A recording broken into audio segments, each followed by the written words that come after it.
Eu estava pensando que há 71 anos, um jovem com 24 anos orava ajoelhado próximo a uma lagoa lamosa.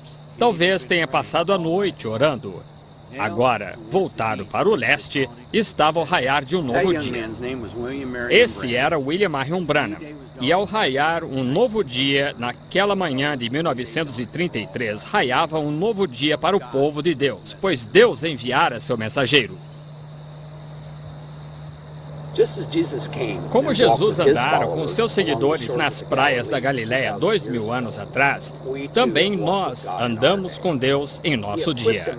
Ele equipou um homem, um vaso humano, com um dom que demonstraria a presença de Jesus Cristo entre nós, como foi prometido no livro de Malaquias. De vida simples, William Branham passou a maior parte dela aqui em Jeffersonville, Indiana, à margem do rio. Ele construiu e pastoreava um humilde tabernáculo e ignorava fama e fortuna que poderiam ter sido suas com o singular ministério dado por Deus. Mas seu único propósito era pregar e viver a palavra de Jesus Cristo diante da sua geração. Eu me chamo José Branham e este é meu irmão Billy Paul Branham. Gostaríamos de convidá-lo a nos acompanhar ao percorrermos a cidade que viu os passos deste profeta, onde Deus marchou novamente em carne humana ante a face desta geração, num homem chamado William Branham.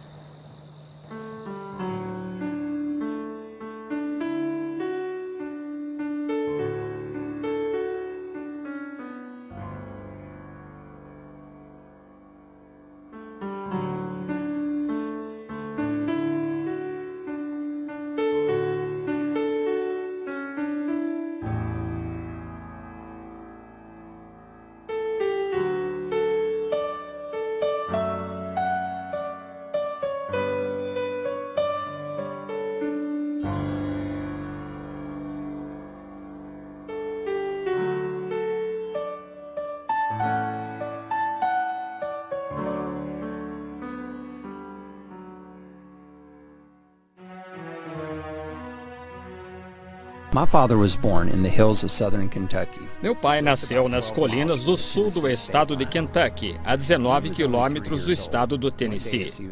Um dia, aos 3 anos de idade, brincando fora com seu irmão, ele ouviu uma voz dizer-lhe: "Você viverá perto de uma cidade chamada New Albany." No ano seguinte, ele e sua família saíram de Kentucky e se mudaram para Jeffersonville, Indiana, que ficava a 5 quilômetros de New Albany. As duas cidades encontram-se à margem do rio Ohio e, entre elas, há um marco conhecido como Catarata do Ohio.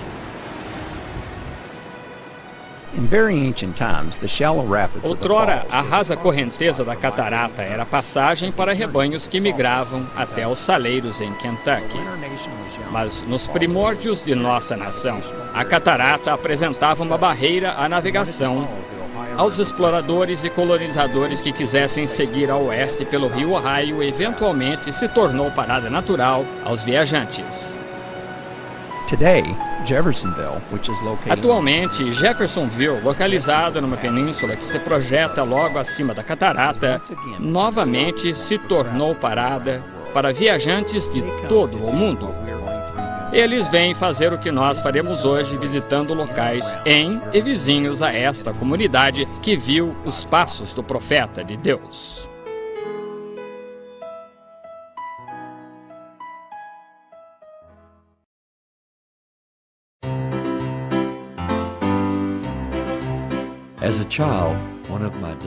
Um dos gostos prediletos de meu pai quando criança era poder de vez em quando visitar esta confeitaria no centro de Jeffersonville, onde por apenas 2 centavos ele comprava um saquinho das deliciosas balas de canela do Sr. Schimpf. Hoje, a família Schimpf ainda fabrica estas balas utilizando-se da mesma receita e até tachos de cobre usados cerca de uns 90 anos atrás.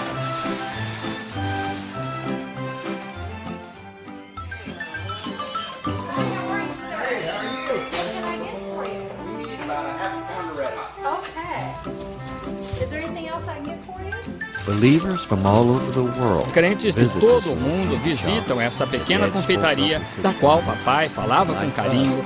E como nós, não conseguem evitar de levar o pacote destas balas que agora se tornaram mundialmente famosas.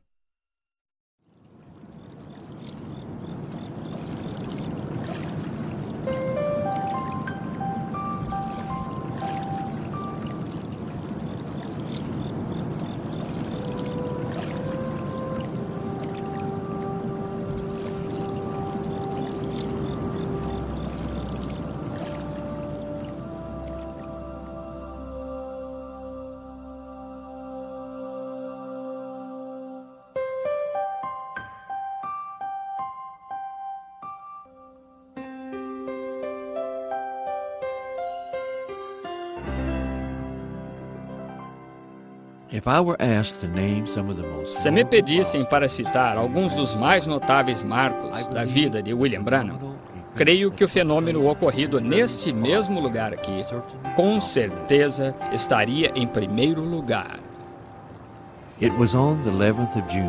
Era 11 de junho de 1933 e papai realizava batismos aqui no Rio Ohio, ao final da Rua Spring. Ele havia pregado um reavivamento de 2 semanas e os que estavam sendo batizados eram os convertidos desse encontro. Inclusive, o avô de papai de 73 anos, Francis Marion Harvey. Minha mãe, a irmã Hope, tirava fotos com sua nova câmera Kodak Brownie.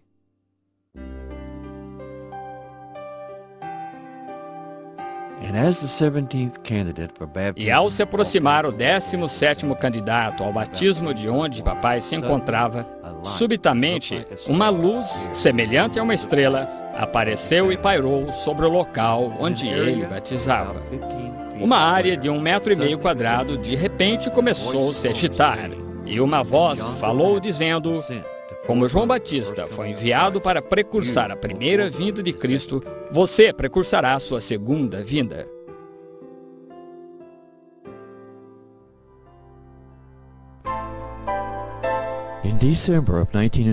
Em dezembro de 1936, minha mãe, a irmã Hope, desmaiou enquanto esperava um ônibus que a levaria ao centro para fazer compras de Natal. Aquela noite, aqui nesta casa, enquanto papai orava, ele viu um lençol negro que descia em sua frente. Então ele viu uma enchente ascender nas ruas de Jeffersonville e um anjo medir 6,70 metros de altura de água na esquina da Rua Spring com a Avenida Court. 6 semanas depois, o que veio a ser conhecida como a superenchente de 1937 cobriu o vale inteiro do Ohio. A água ficou acima do limite de enchente por 23 dias. E justo como mostrado na visão, a água na esquina da Rua Spring com a Avenida Court mediu 6,70 metros de altura.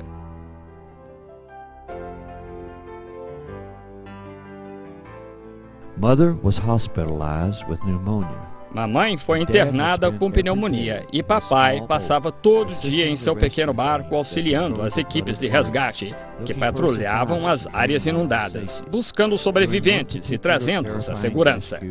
Durante um horrível resgate em particular, o motor de seu barco falhou e rapidamente ele foi levado à correnteza perigosa que o levavam em direção à cascata do Ohio. Clamando a Deus por misericórdia, ele pensou na chance que teve de evangelizar, rejeitada por ele. Então, clamou: Senhor, se me perdoares, farei qualquer coisa que desejas de mim. Quando novamente tentou ligar o motor, desta vez pegou imediatamente e conseguiu alcançar a margem com segurança.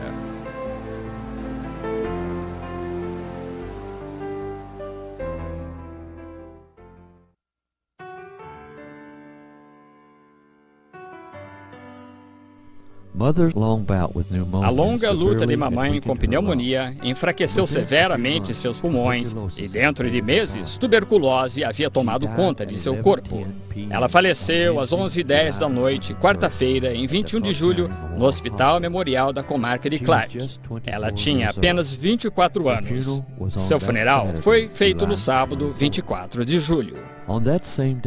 Nesse mesmo dia, minha irmã Sharon Rose foi acometida de espasmos e foi internada. Papai correu para o hospital depois do funeral de mamãe, mas, ao orar por seu bebê Sharon, mais uma vez um lençol negro parecia descer diante de seus olhos. E segunda-feira, 26 de julho, apenas 5 dias após a morte de mamãe, Sharon Rose morreu de meningite tuberculosa. No dia seguinte, a sepultura foi aberta e o caixão de Sharon Rose foi posto sobre o de mamãe. Ela teria completado 9 meses naquele dia.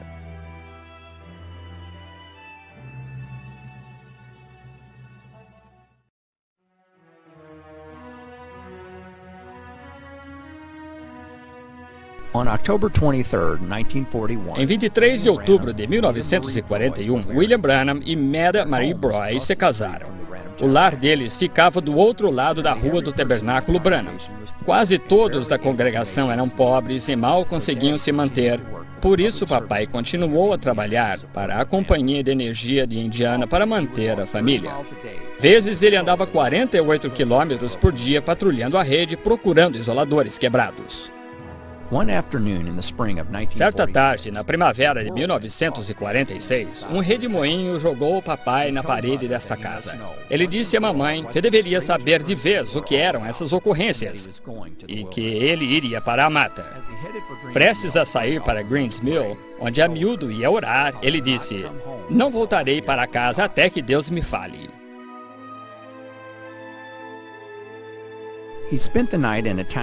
Ele pernoitou numa cabana que ficava na mesma área da bem escondida gruta que havia achado quando menino, caçando com armadilhas e pescando para ajudar a sustentar a família. Por volta das 11 da noite, um anjo apareceu. Vi uma luz chegando. Eu tinha então lido a Bíblia. Pensei que fosse alguém vindo reluzindo a lanterna por um buraco na madeira ou algo assim. Bem no meio da mata e pensei, é alguém chegando. A luz batia no chão espalhando-se mais e mais. Ouvi alguém andando. Era um homem. Estava descalço. Tinha o cabelo até o ombro, usava um manto e eu quase me matou de susto.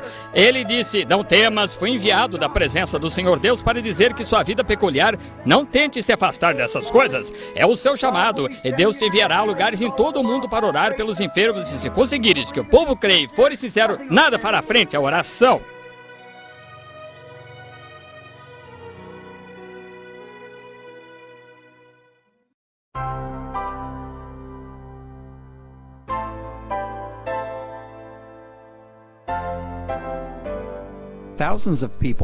Milhares de pessoas vinham até esta casa na Alameda Ewing buscando oração e a chance de atrair o dom de Deus em seu servo.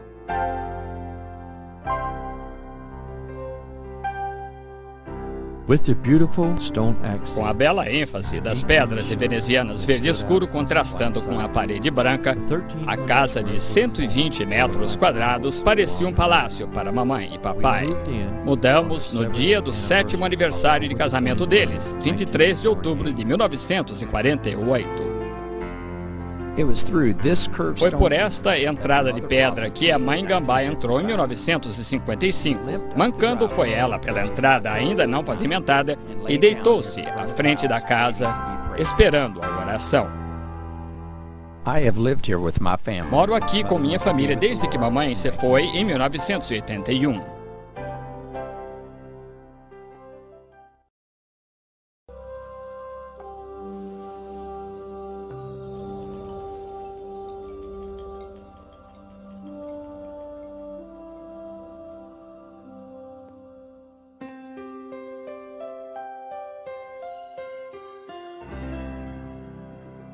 Em setembro de 1933, um terreno foi adquirido aqui na esquina da Rua 8 com a Penn, onde a rua formava um L contornando uma lagoa. Era um belo local onde lírios brotavam no charco e o transformavam em um jardim. Papai gostava de orar aqui, e quando chegou o tempo, foi este o lugar que Deus lhe disse para construir sua igreja. No início, a igreja foi chamada de Tabernáculo Pentecostal, porém mais tarde ficou conhecida como Tabernáculo Branham. Ele foi reformado várias vezes e a maior ampliação terminou em 1963, acrescentando 150 lugares ao santuário. Mas o mesmo sino que tocou naquela manhã de domingo, 71 anos atrás, chamando os crentes, ainda hoje toca fielmente.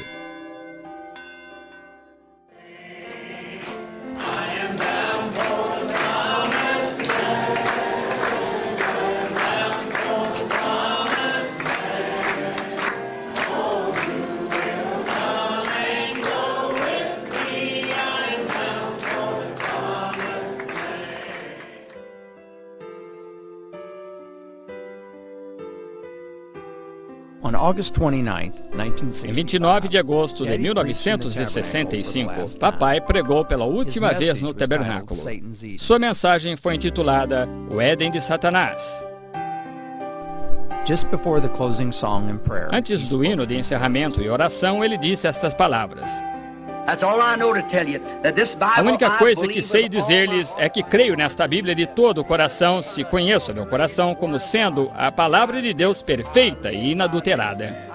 Baseado nisto eu vivo, baseado nisto me posiciono, e se eu tivesse 10.000 vidas, eu as daria todas para esta palavra, pois é a palavra de Jesus Cristo. E não me importa o quanto tentem prová-la ao contrário, o quanto a ciência tente dizer que ela não é confiável e tal. Para mim, é a única coisa do mundo em que posso confiar é nesta palavra. Está vendo? Ele é meu. Eu o amo, você não?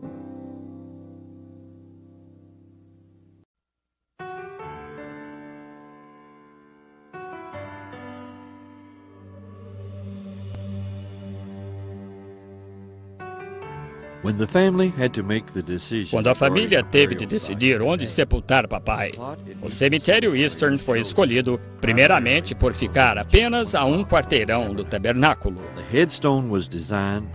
A lápide foi projetada por mamãe e o irmão Borders. Foi esculpida com versículos da Escritura e assuntos ligados aos ensinos de William Branham e a colocação de seu ministério.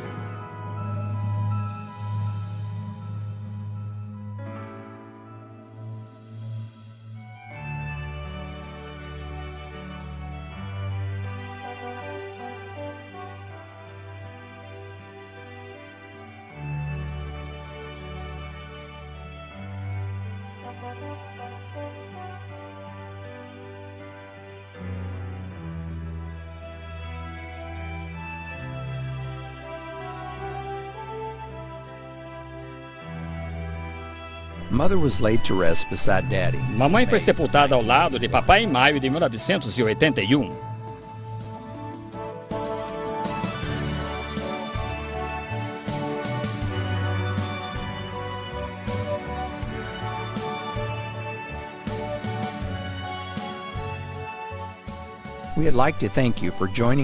Gostaríamos de agradecer por participar conosco nesta breve visita a alguns lugares com os quais centenas e milhares de crentes de todo o mundo se familiarizaram ao ouvirem a voz do profeta de Deus, William Branham.